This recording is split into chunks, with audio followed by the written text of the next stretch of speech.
தீபம் ஏற்றுவதற்கான எல்லா சாத்தியக்கூறுகளும் எந்தவித தடங்களும் சங்கடங்களும் இல்லாத ஒரு சூழ்நிலை இருந்திருக்கு. Atmosphere was good, climate was good, ஒன்னும் பெரிய காற்றோ இதுவோ ஒண்ணுமே கிடையாது. சூழ்நிலைகள் ஒன்னும் சாதகமா தான் இருந்திருக்கு. யாருமே அங்க செய்யல. அப்படியெல்லாம் இருக்கும்போது ஏன் செஞ்சாங்க அப்படின்னா ஒரே காரணம் தான், ஹிந்து மத வெறுப்பு. ஹிந்து மதத்தை சார்ந்த எந்த முன்னெடுப்பையும் அடுத்து நிறுத்தணும். சிறுபான்மையருக்கு அதன் மூலமாக வரக்கூடிய மகிழ்ச்சியை அளிக்க வேண்டும். இந்த அரசு தான் பாருங்க இந்துக்களை எதிர்த்து செஞ்சுட்டாங்க அப்படிங்கிற பேச்சு. நல்லா கவனிச்சு பாருங்க. அம்மா ஒரு பக்கம் கோயில் கோயிலா சுத்திக்கிட்டு இருக்காங்க, பையன் வந்து நானும் கிறிஸ்துவன் தான் அப்படின்னு சொல்லிட்டு இருக்காரு, அப்பா வந்து குல்லா போட்டு நோம்பு கஞ்சி குடிக்கிறார். என்ன மாதிரி குடும்பம் இது? எதுக்காக இவ்வளவு ஒரு வெறுப்பு? இந்த வெறுப்பு எல்லாமே எனக்கு பல சந்தேகங்களை உண்டு பண்ணுதுங்க. இப்ப யோசிச்சு பாருங்களேன், இவங்க உதிர்த்திருக்கக்கூடிய முத்துக்கள் என்ன அப்படிங்கறத பார்க்கணும். இது வந்து ஏதோ இன்னைக்கு நேற்றைக்கு தான் செய்யறாங்க அப்படிங்கிறது கிடையாது. பல காலமா செஞ்சிட்டு இருக்காங்க. 1960ல இருந்து ஈவே ராமசாமி நாயக்கர் ஜாதியை ஒழிக்கிறேன்னு சொல்லிட்டு அந்த நாயக்கர் பேரை ஒழிக்க மாட்டேன்னாரு. அவர் வந்து என்ன பண்ணிருக்காரு, ராமருக்கு செருப்பு மாலை போட்டாரு, பிள்ளையார் சிலையை உடைச்சாரு. அது ஒரு பக்கம் பார்த்தோம். அதை பத்தின வீடியோ கூட நான் போட்டிருக்கேன், உங்க எல்லாருக்குமே தெரிஞ்சிருக்கு. செட்டியார் கேஸ் எடுத்து ஃபைல் பண்ணி சுப்ரீம் கோர்ட் வரைக்கும் போயிட்டு ஜெயிச்சு காமிச்சு வந்தாரு ஆச்சுங்களா. அடுத்தது அதே மாதிரி இந்த செட்டியார் இல்ல, ஞாபகம் வச்சுக்கோங்க, அவர் திருச்சியில இருந்த செட்டியார். சரி, அடுத்ததா நீங்க பாத்தீங்கன்னா எந்நேரமும் எந்த மேடையில போனாலும் சரி, திராவிடர் கழகமா இருக்கட்டும், திராவிட முன்னேற்ற கழகமா இருக்கட்டும், சார் காமராஜர் சொன்ன, பெருந்தலைவர் காமராஜர் சொன்ன வார்த்தையை மறக்கவே மறக்காங்க, ஒரே குட்டையில் ஊறிய மட்டைகள், அவ்வளவுதான். ஓகே, அந்த மாதிரி தயவு செஞ்சு புரிஞ்சுங்க. நான் அதுக்கு மேல ரொம்ப விளக்கமா சொல்ல விரும்புறேன். பல முறை பலவிதமான சாடுதல்கள், கேவலமாக பேசுவது, இந்து மதத்தை இழிவுபடுத்துவது எல்லாம் செஞ்சிருக்காங்க. சமீபத்திய உதாரணத்தை எடுத்துக்கலாமே. துணை முதல்வர் உதயநிதி ஸ்டாலின் அவர் என்ன சொல்லியிருக்காரு, மலேரியா, டெங்கு, கொசு நார்த்ல ஃபுல்லு கேஸ் போட்டு தள்ளிட்டாங்க, வந்து பதில் சொல்லுங்க அப்படின்ட்டு. உடனே ஸ்லிப் ஆஃப் த டங் அப்படிங்கிறாரு. என்ன, ஒரு பெரிய மேடை போட்டு ஏற்கனவே எல்லாமே அரேஞ்ச்மெண்ட்லாம் செஞ்சிருக்காங்க, அந்த மேடையில இவர் வந்து எழுதி கொடுத்திருக்காங்க, அது தெரியுது தெளிவா அந்த பேப்பர் வச்சிருக்கிறது. அந்த வீடியோல பக்கத்துல வந்து திராவிடர் கழக தலைவர்களா இருக்காங்க, திராவிட முன்னேற்ற கழக தலைவர்களா இருக்காங்க.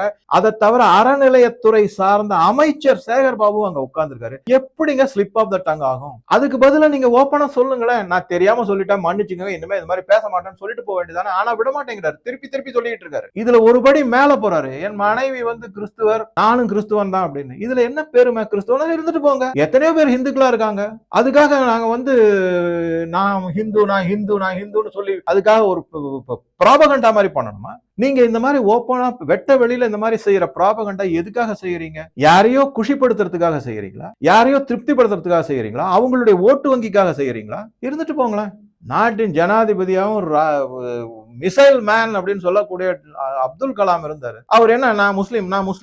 இது எப்படி தெரியுமா இருக்கு, இந்த ஷாருக் கான் ஹிந்தி நடிகர் இருக்காருல்ல, அவர் எந்த இன்டர்வியூ வந்தாலும் ஃபர்ஸ்ட் வார்த்தை அவர் என்ன தெரியுமா சொல்ல, ஐ ஆம் a practicing முஸ்லீம். அரே, மத்த இஸ்லாமியர்கள்லாம் என்ன பிராக்டிஸ் பண்ண மாட்டாங்களா?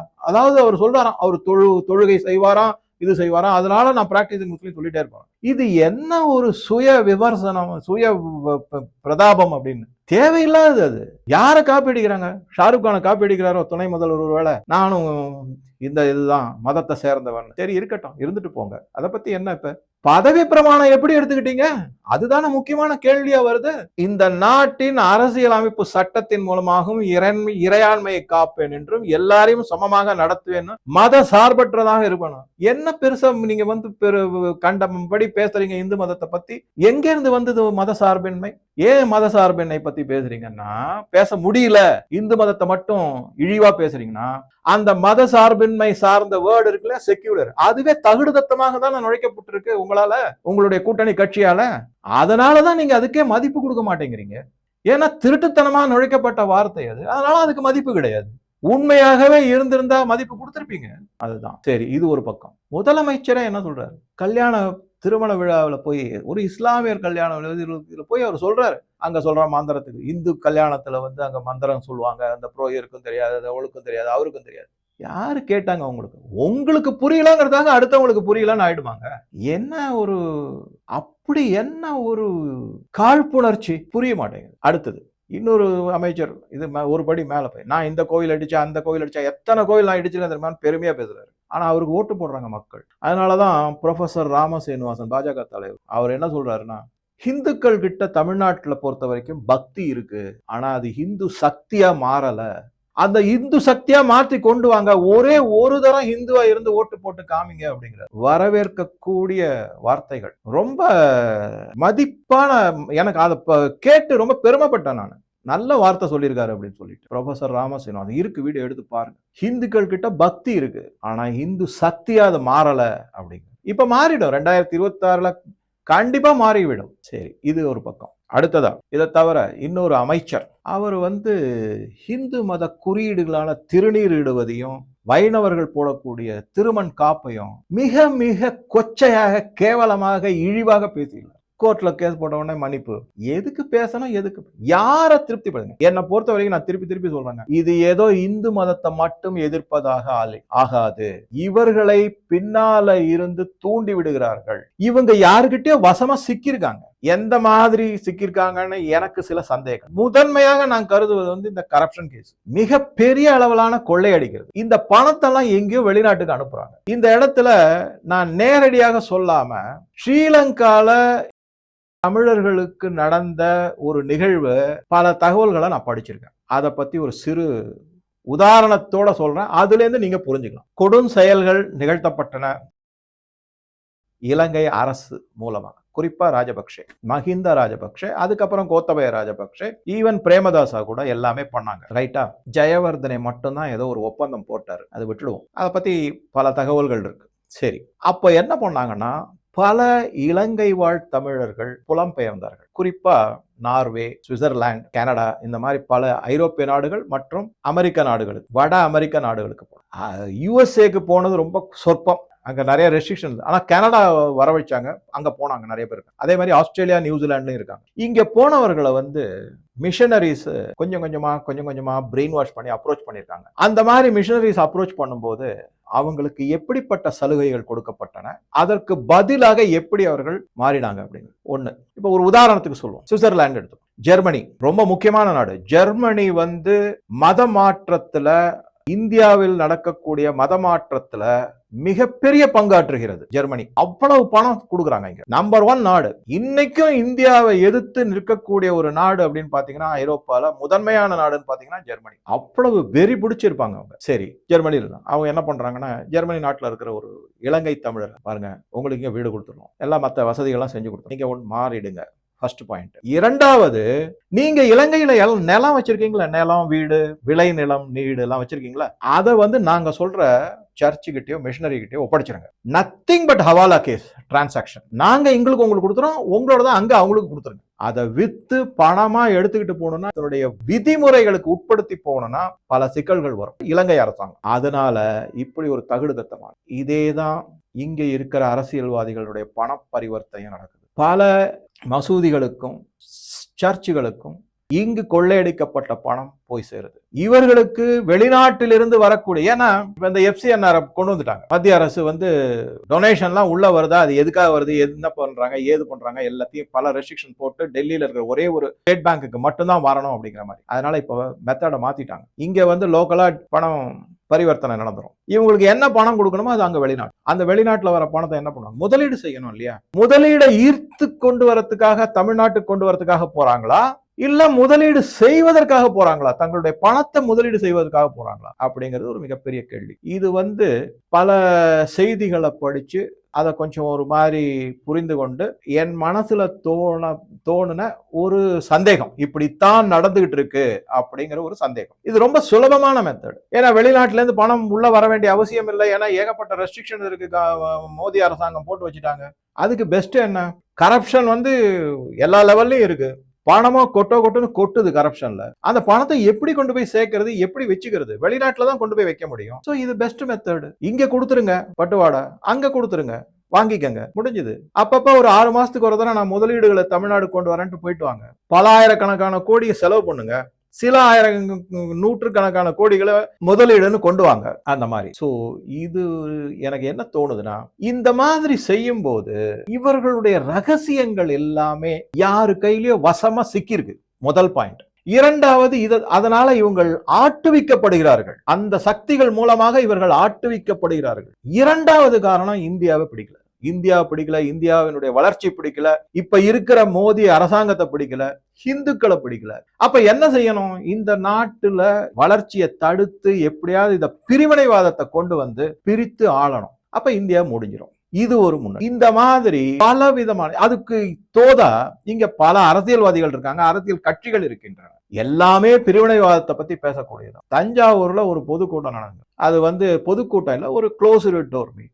அதுல போடப்பட்ட தீர்மானங்கள்னு பாத்தீங்கன்னா ஒரு 20 தீர்மானம், ஒண்ணு கூட நேஷனலிஸ்டிக் தீர்மானம் கிடையாது. எல்லாமே பிரிவினைவாதம் சார்ந்த தீர்மானங்கள் தான். அதை ஊக்குவிச்சிருக்காங்க. இந்த மாதிரி பல இதை ஊக்குவிக்கிறாங்க. சோ இதுக்கு சப்போர்ட் வெளிநாட்டுல இருந்து வருது, அப்பப்ப டூல் கிட் வருது. ஆனா பின்னணியில சொல்லப்படுவது என்ன அப்படின்னா, வந்துரும், அதனால நாங்க முன்னெடுப்பு செஞ்சோம், அதனால தடுக்கிறோம், எல்லாமே முன்னாடி இருக்கிற ஸ்மோக் ஸ்கிரீன், பின்னாடி இந்த மாதிரி பல விஷயங்கள் யாரோ ஆட்டுவிக்கிறாங்க. ஏன்னா நினைச்சு பாருங்க, இவ்வளவு கடுமையாக ஒரு சாதாரண விஷயம் விளக்கு ஏத்துவது கார்த்திகை மாதத்துல, அதுவும் ஒரு விழா காலத்துல, அதுல போய் இவ்வளவு பெரிய பிரச்சனை உண்டு பண்ணுவதற்கு என்ன காரணம் அப்படின்னா, என்ன காரணமாக இருக்க முடியும்?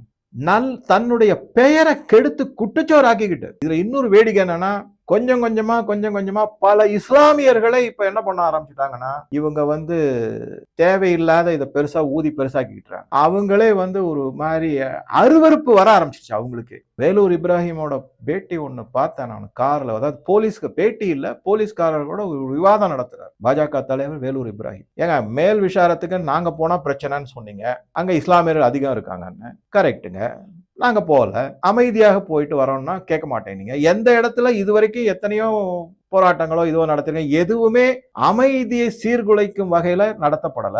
அடுத்ததா நாங்க வேலூர்ல சிறுபான்மையர் அதிகம் கிடையாது, மேல் விசாரத்துல அதிகம், வேலூர்லயோ இல்ல ராணிப்பேட்டையிலயோ இல்லங்க, அங்க நாங்க போய் கூட்டம் நடத்தணும் அப்படின்னாக்கா அதுக்கும் என்ன சொல்றீங்க, நீங்க பெரும்பான்மையா இருக்கீங்க அதனால சொல்றீங்க. ஏங்க, ஒரு இடத்துல சிறுபான்மையர் பெரும்பான்மையா இருக்காங்க, இன்னொரு இடத்துல பெரும்பான்மையா இருக்காங்க, சிறுபான்மையர் மூலமா கலரம் வரும்ன்றீங்க.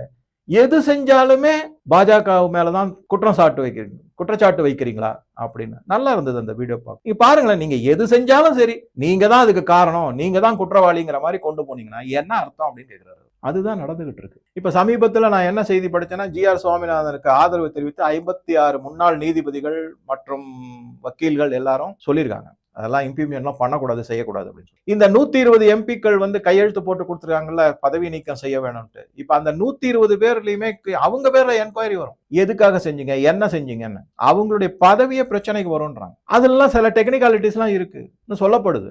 காழ்ப்புணர்ச்சியால வேண்டுமென்றே கொண்டு வரப்பட்டது. ஸோ ஆக மொத்தம் ஒரு சாதாரண விஷயத்த ரொம்ப மிக மிக சுலபமாக, சரிங்க ஏத்திட்டு போ, ஒரு நாள் இல்ல 2 நாள் ஏத்த போறாங்க, இல்ல அந்த ஒரு வாரம் ஏத்திட்டு போறாங்க, அவ்வளவுதானே. அது சர்வே கல்லுன்னு ஒரு கனிமொழி அவர்கள் சொல்றாங்க, இன்னொருத்தர் அதை ஆமோதிக்கிறாங்க, இன்னொருத்தர் உடனே ஒரு தமிழ்நாடு இது தொல்லியல் இதை வச்சு அமைச்சரவை மூலமா அந்த இலாக்காவை வச்சு இது பண்றாங்க. தேவையில்லாத பல செயல்களை நடவடிக்கைகளை செஞ்சுட்டு இருக்காங்க. இதை ஊதி ஊதி பெருசாக்கி இப்ப அகில இந்திய அளவுல ஒரு பேசு பொருளாக்கி தமிழ்நாட்டையே ஒரு கேவலமான ஒரு ஆட்சி நடக்குது அப்படிங்கிற பார்க்க வச்சுட்டாங்க. இந்த பெருமை யாரும் சேரும்? இப்ப இருக்கிற தமிழக அரசத்தான் சேரும். இது ஒரு பக்கங்க.